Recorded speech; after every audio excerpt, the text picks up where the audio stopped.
Yo, what's up, Internet? It's Hassan Minhaj, and today we're diving deep into the Matrix, the digital playground, the thing you can't stop scrolling even though you know you should.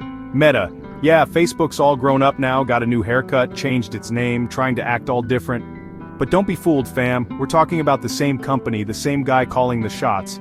This isn't just about liking your aunt's casserole or sharing memes, though. This is about the future of the internet, about who controls the very fabric of our digital lives. And right now, that power rests in the hands of one man and his army of algorithms. Buckle up, kids, because things are about to get real. We're talking about a level of influence that would make even Big Brother blush. Meta's reach is vast, its tentacles wrapping around every corner of the internet. From Facebook to Instagram to WhatsApp, they've got us hooked. But at what cost? That's what we're here to find out. Let's talk about Mark Zuckerberg for a second. You know the guy, right? Hoodie, robotic stare, that whole "I'm just a nerdy programmer who wants to connect the world" vibe. Yeah, about that. Zuck loves to paint himself as the friendly neighborhood tech bro, but let's be real, this is a dude obsessed with control. He built an empire on the backs of our data, and he's not afraid to use it. Remember Cambridge Analytica? Yeah, that whole manipulating elections with your Facebook likes thing? That wasn't a bug in the system, folks, it was a feature.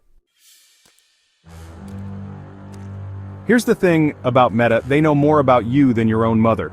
They track your every click, every like, every awkward DM you sent that one time and immediately regretted. And they're not just hoarding this information for fun, though I'm sure they get a kick out of it. This data is the lifeblood of their business. They use it to target you with ads so specific it's borderline creepy. They use it to manipulate your emotions, to keep you scrolling, to keep you engaged. They've turned us all into lab rats in their giant social experiment, and we're just starting to see the side effects. Remember that time Zuck went to Congress, the one where he was supposed to answer for all the shady stuff Meta's been up to? Yeah, about that. Let's just say it wasn't exactly a masterclass in transparency. He dodged questions like Neo dodging bullets in the Matrix. He gave vague answers, deflected blame, and generally acted like a guy who had something to hide. And you know what?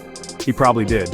Because when you're running a company that thrives on secrecy and exploitation, honesty isn't exactly part of the business model. Section 5, the addiction algorithm. Let's talk about how Meta's apps are designed. Have you ever noticed how addictive they are? How you can get sucked into scrolling for hours, even when you have a million other things you should be doing? Yeah, that's not an accident. Meta's algorithms are designed to keep you hooked. They feed you a constant stream of content tailored to your interests, your fears, your insecurities. They use notifications like a digital slot machine, rewarding you with little dopamine hits every time you get a like or a comment. It's the digital equivalent of junk food, and we're all gorging ourselves. Section 6, trapped in the metaverse. Now let's talk about the metaverse. Zuck's big vision for the future of the internet. A virtual reality world where we can work, play, and socialize, all without ever leaving our homes. Sounds pretty cool, right? Well, not so fast. The metaverse is essentially a giant walled garden, controlled entirely by Meta. They'll decide what you can see, what you can do, and who you can interact with. It's a recipe for disaster, a digital panopticon where our every move is tracked and monetized. And let's be honest, have you seen the graphics? It looks like a PS3 game from 2008. Section 7, the Instagram effect. Let's not forget about Instagram, Meta's picture-perfect platform where everyone's life looks amazing except yours. Instagram has become a breeding ground for insecurity, anxiety, and depression, especially among young people. The constant pressure to present a flawless image, to rack up likes and followers, is taking a toll on mental health. And Meta knows it. They've seen the internal research, they know the damage their platform is causing, but they don't care, because at the end of the day, profits trump people. Section 8, crushing the little guy. Meta doesn't just want to control your data, they want to control the entire internet.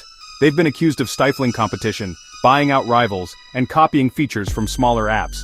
It's the classic Silicon Valley playbook. Get big, crush the competition, and become too big to fail. This lack of competition is bad for innovation, it's bad for consumers, and it's bad for the future of the internet.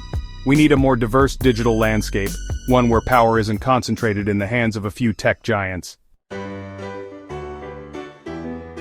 Section 9, reclaiming our digital future. So, what can we do about it? We can't just unplug, as tempting as that may seem. The internet is too ingrained in our lives, and besides, where else are you going to get your cat videos? But we can demand better.